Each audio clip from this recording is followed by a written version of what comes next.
Olá pessoal, cortei 2 círculos de 35 centímetros, coloquei direito com direito, vou passar uma costura em toda a volta e deixar uma abertura. Passei a costura e vou virar pro lado direito. Rapidinho, essa bolsinha vai ficar pronta. Com a ajuda da tesoura, é só a gente ajeitar assim, ó. Tudo bem certinho.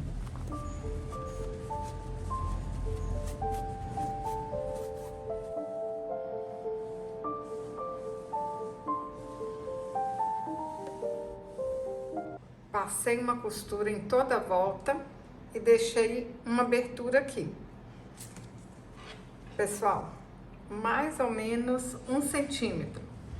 Agora, com a caneta que apaga com calor, eu vou marcar 3 centímetros.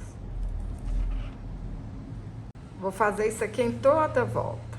Vai marcando 3 centímetros. Já marquei, agora é só passar uma costura.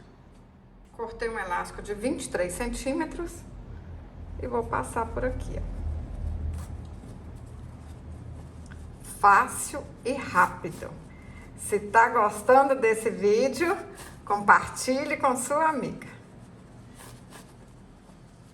Passei o elástico, costurei, ajeita ele aqui pra dentro. Vou passar uma costura aqui e uma costura aqui na beiradinha pra fechar. Cortei uma tira de 35 centímetros por 5 centímetros. Junto e passo uma costura.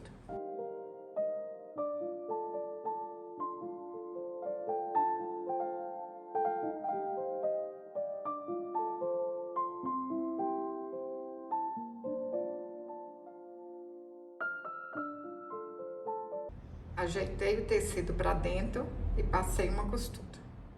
Posicionei a alça aqui em cima e passei uma costura.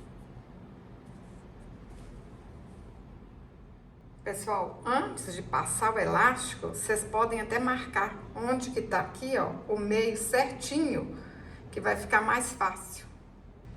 Pessoal, dá para encher essa sacolinha de bombom, de guloseimas, para dar um mimo para alguém. Olha, cabe até uma bonequinha.